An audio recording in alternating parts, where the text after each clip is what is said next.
is the room of her mother and her sister. This is her classmates. This is her classmates. Charis and Lara. Lara is the most beautiful in our batch, and Charis is the most OA. And I am the Pangit ugly. Singer. Oh, go padayon dito sa gawas. And this is the kuna of his niece named Rohan. What's the name of your niece? Hoy, What's the name of your niece? muna tagiya sa balay, guys. Say, pangalan sa iyong pagumangkon. I would like to introduce to you the owner of the mansion house, none other than Rohan Pilapil. What can you say? Tama kayo guys.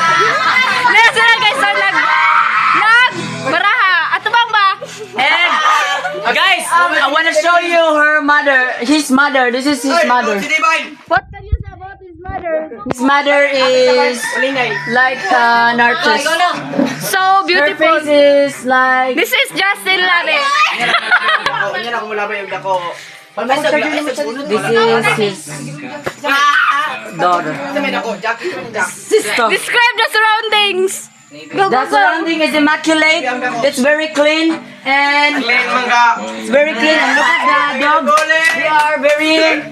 They are very. What's the name of your dog? Introduce their monkey. What is the name of their monkey? Wait, guys.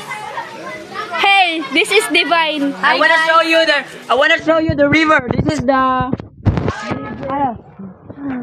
Rohan This is a very Pilapil River.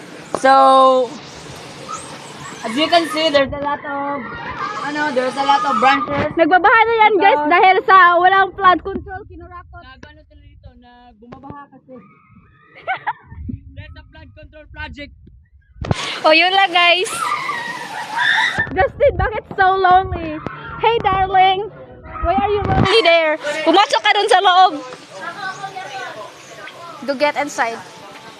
Napo ni Jumpy is also very busy. Bye guys, that's all.